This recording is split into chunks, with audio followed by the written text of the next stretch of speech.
Assalamualaikum warahmatullahi wabarakatuh. Perkenalkan, nama saya Roni Arsaputra dengan NIM 210730024. Baik, di sini saya akan menjelaskan prinsip kerja mengenai sensor potensiometrik. Baik, yang pertama yaitu adalah throttle position sensor atau TPS. Dimana di sini pada TPS memiliki 3 kabel, yaitu hijau, merah, dan kuning. Sensor TPS ini cara kerjanya adalah memanfaatkan pembukaan katup throttle dan selanjutnya informasi tersebut dirubah menjadi energi listrik DC atau searah dan kemudian dikirimkan ke ECU sebagai informasi untuk proses selanjutnya. Energi listrik DC atau searah yang dihasilkan akan berubah-ubah sesuai dengan pembukaan katup throttle. Kenapa dia berubah-ubah? Karena arus listrik yang mengalir dilewatkan melalui sebuah tahanan.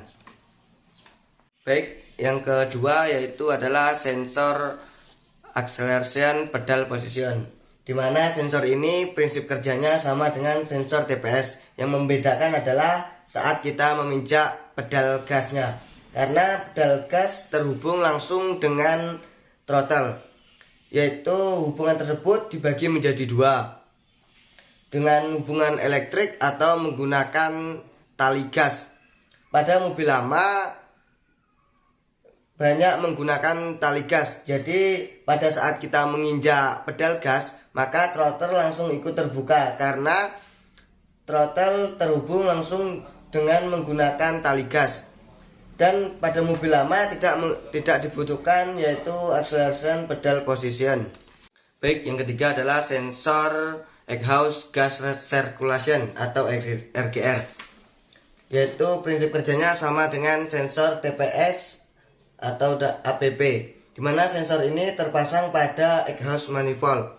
Pada saat kita menginjak gas, maka terdapat sisa gas buang hasil pembakaran, di mana gas tersebut akan dikeluarkan melalui knalpot. Sebelum melalui knalpot, maka gas buang tersebut akan melalui EGR, dan pada saat gasnya sedikit, maka katup EGR akan terbuka sedikit, dan sebaliknya jika gas buangnya banyak, maka katup EGR-nya akan membuka secara lebar.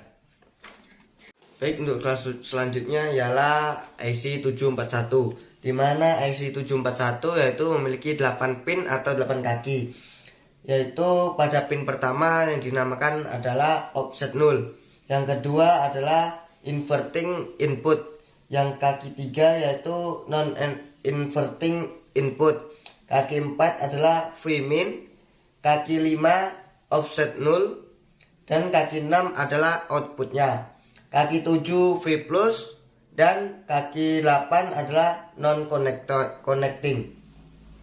Baik, untuk cara kerjanya yaitu adalah dengan cara membandingkan kedua input, yaitu input inverting dan non inverting.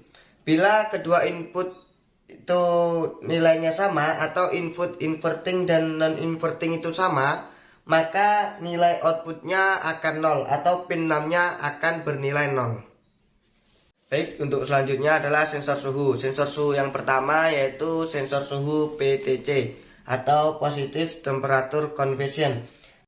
Baik, untuk cara kerja dari sensor PTC yaitu adalah hubungan berbanding lurus antara suhu dengan resistansi, yaitu bagaimana pada saat suhu mengalami peningkatan, maka nilai hambatan listrik pada komponen akan meningkat.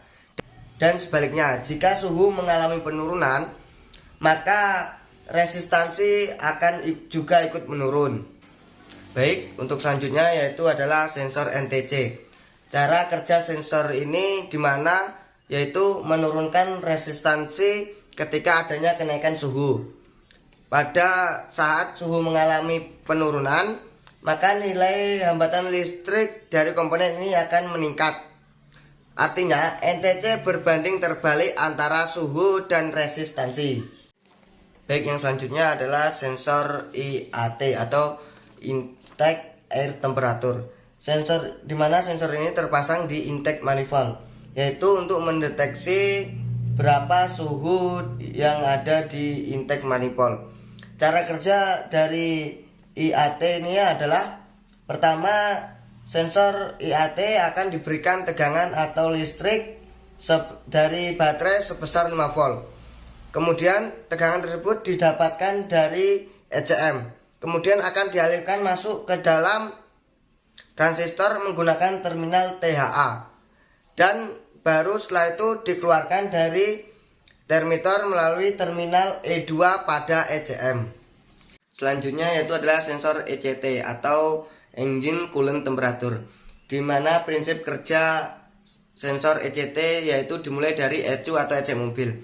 ECU atau ecek mobil memiliki tegangan resistansi sebesar 5 volt. Kemudian tegangan tersebut dikirimkan ke sensor ECT. Pada saat sensor ECT mendeteksi perubahan temperatur, maka perubahan resistansi pada termistor juga ikut terjadi.